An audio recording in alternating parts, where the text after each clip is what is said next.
অজ্ঞানং তিমিরান্ধস্য জ্ঞানাঞ্জন শলাকয়া চক্ষুরুন্মিলিতং যেন তস্মৈ শ্রীগুরুবে নমঃ।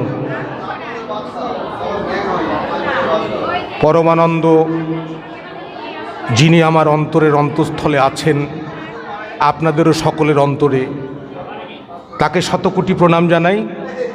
আবারও আপনাদের যথাযোগ্য স্থানে প্রণাম ভালোবাসা জানিয়ে আমি গুরুজির দেওয়া কিছু কথা আপনাদের সঙ্গে শেয়ার করছি। আমি গুরুজির কাছে যখন আসি তখন 91 সাল, তখন থেকে গুরুজির সান্নিধ্যে আমি এসেছিলাম। তারপর কয়েক বছর আসা আমার হয়ে ওঠেনি। তারপর যখন 94 সালে এলাম গুরুজির কাছে, গুরুজি আমাকে একাকী ঘরে ডেকে নিলেন। গুরুজি সিটিং করতেন, আপনারা অনেকে জানেন। সিটিংয়ে আমাকে গুরুজি বললেন, তোর সঙ্গে আমার পার্সোনাল কিছু কথা আছে। আমাকে ঘরে ডেকে গুরুজি প্রথম জিজ্ঞাসা করেছিলেন, বিশ্বনাথ তুই কি বিয়ে করেছিস? আমি বললাম হ্যাঁ গুরুজি। বলল, এইটা তুই আমাকে জানালিনি কেন? তোর বৈবাহিক সুখ কম। তো যাই হোক, আমি আশীর্বাদ চাইলাম, যেহেতু বিয়ে করেছি। বলল, তুই চেষ্টা করবি নিজের সুখ তৈরি করা, অন্যত্র থেকে সুখ তোর কাছে আসবে না। গুরুজি এটা আমাকে বলেছিলেন। তারপর দীর্ঘ কয়েক বছর গুরুজির সান্নিধ্যে আমি বারবার এসেছি। বারবার আসার পর তিনি 99 সালে যখন এহলোক ত্যাগ করবেন, ঠিক তার কিছুদিন আগে আমাকে বলেছিলেন, বাবা তুই আরেকবার আমার বর্ধমানে আয়। আমি যেতে পারিনি, আমার আক্ষেপের কথা। তারপর গুরুজিকে আমি বারবার স্মরণ করি, করতে করতে আমার মোটামুটি যখন 2012 সাল, তখন আমার গলায় আপাতত কাঠের মালা আছে, যদিও গুরুজির কোনো ভক্ত কাঠের মালা গলায় দেয় না। গুরুজি স্বপ্নে আমাকে বলেছিলেন, কিরে তোর কাঠের মালাটা কই? আমি বললাম, গুরুজি ওটা ছিঁড়ে গিয়েছে। বলল, ওটা পরে নিস। আর তুই তো আমার সান্নিধ্যে গেলি না, আমি একটা জিনিস তোকে বলে যাচ্ছি, তুই সেইটা প্রচার করিস। কি না, মানুষ হওয়ার কথা প্রচার করিস। কারণ আমার পরবর্তীতে এই সিটিং করা মানুষ হয়তো কম থেকে যাবে। তুই চেষ্টা করবি যেটুকু পারবি মানুষের কথা শুধু প্রচার করবি। আর বলেছিলেন যে বাবা যদি পারিস তাহলে মানুষকে নারায়ণ হিসাবে আমার রূপ ভেবে যে কজনকে পারবি সেবা দিবি।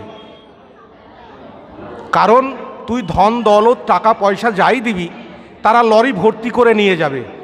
কিন্তু যদি সেবা দিস, পেট ভর্তি হলে আর কিছু চাবে না, তোর কাছে জোড়হাত করবে।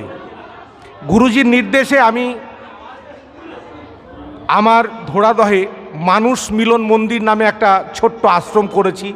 একটু আগে আপনাদের বলেছি গানের সময়, সেই আশ্রমে আমি নরনারায়ণের সেবা দিই। আমি গুরুকে সেবা দিচ্ছি বলে দিই। তিনি আমাকে যে উপদেশ দিয়েছিলেন, উপদেশটা এই, আপনারা অনেকে এই শাস্ত্রগ্রন্থ পড়েছেন। তিনি বললেন যে আহার নিদ্রা মৈথুনঞ্চ ভয়ম, এই যে 4টে জিনিস আমাদের এই পৃথিবীতে যত জীব জগৎ আছে সবার আছে। আহার খাওয়া, নিদ্রা ঘুম, মৈথুন বংশবিস্তার করা, আর ভিতরে ভয়। এই 4টে জিনিস প্রত্যেকের ভিতরে আছে, এটা কাউকে শেখাতে হয় না। তাহলে তুই মানুষ, যদি ইসলাম ধর্মে দেখিস তাহলে দেখবি আল্লাহর সর্বশ্রেষ্ঠ সৃষ্টি মানুষ। যদি হিন্দু সনাতন ধর্মে দেখিস তাহলে দেখবি সোনরে মানুষ ভাই, তাহার উপর মানুষ সত্য, তাহার উপরে নাই। আবার যদি খ্রিস্টান ধর্মে দেখিস, মানুষ ঈশ্বরের পুত্র, তাহলে আমরা মানুষ, আমাদের মধ্যে শুধু আহার নিদ্রা মৈথুনঞ্চ ভয়ম কেন থাকবে? এছাড়াও কিছু থাকা উচিত। এই কি থাকা উচিত সেইটা গুরুজি আমাকে বলেছিলেন। মানুষের মধ্যে মনুষ্যত্ব থাকা উচিত, মানুষের মধ্যে বিবেক থাকা উচিত, মানুষের মধ্যে বৈরাগ্য থাকা উচিত। আমরা কিন্তু কোনোটাই আহরণ করতে পারিনি। আমার মনে হয় আমি তো পারিই নাই, আপনারা পেরেছেন কিনা জানি না। গুরুজির বলা কথা আমি বলছি। গুরুজি বলেছিলেন যে দেখ বিশ্বনাথ, তুই 10টা কুকুরকে দেখবি রাস্তায় শুয়ে আছে, হয়তো 5টা মেয়ে ছেলে কুকুর, 5টা বেটা ছেলে কুকুর। তারা কেউ পরিধান পরে নাই, কোনো পোশাক পরে নাই। তাদের সময় না এলে তারা একে অপরের চূড়ান্ত বন্ধুরূপে গা চাটাচাটি করে। তারা কিন্তু যৌন আকাঙ্ক্ষায় লিপ্ত হয় না।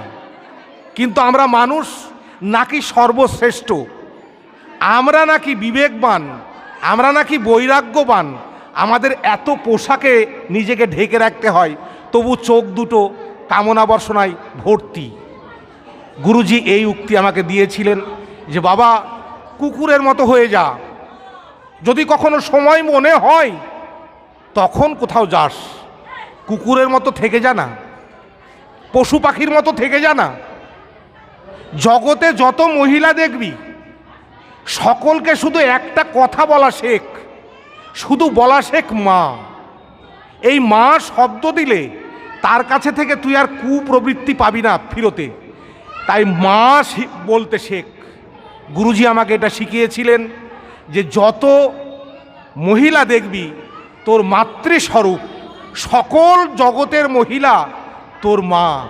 তাই আমি, আপনারা এখানে অনেক মা জননী আমার আছেন, আমি আমার মায়ের মতো করে আপনাদের সকলের চরণে গুরুজির কথা মতো প্রণাম জানাই। আর বলেছিলেন যে যদি কোনো পুরুষ জাতি দেখিস তাকে বন্ধু সম্বোধন করবি না, তাকে ভাই সম্বোধন করবি না, তাকে বাবা সম্বোধন করবি। কারণ বাবা সম্বোধন করলে তোর অন্ততপক্ষে একটা প্রবৃত্তি কমবে, যে তার সঙ্গে আদান প্রদান কমে যাবে। যদি একটা বন্ধু সম্পর্ক করি তাহলে বন্ধুর সঙ্গে অনেক কুকথা আকথা আলোচনা হয়। যদি বাবা বলিস তাহলে আলোচনা থেকে তুই বিরত থাকতে পারবি। তাই আমি আমার গুরুজির নির্দেশে এখানে যত বাবা মায়েরা আছেন, মায়েদের তো প্রণাম দিলামই, বাবাদেরও চরণে আমি শতকোটি প্রণাম জানাই। আমি সেই সঙ্গে বলি যে আপনারা, গুরুজি আমাকে যেটুকু আশীর্বাদ করেছেন, কি জানি আমার মতো কীটাণুকীট আশীর্বাদ গ্রহণ করতে আমি পারিনি। আপনারা যারা গুরুজির ভক্ত, যারা গুরুজির ভক্তমতী মহিলা, মায়েরা, বাবারা, আপনারা আমাকে আশীর্বাদ করবেন যেন জন্ম জন্মান্তর এই পরমানন্দ গুরুজির চরণে আমার ঠাঁই হয়। এই বলে আমি সকলকে করজোড়ে প্রার্থনা করে প্রণাম করে আমার ক্ষুদ্র আলোচনা আমি শেষ করছি। জয় পরমানন্দের জয়, জয় গুরুজি পরমানন্দের জয়, জয় গুরুজি পরমানন্দের জয়। গুরু কৃপাহি কেবলম, গুরু কৃপাহি কেবলম, গুরু কৃপাহি কেবলম।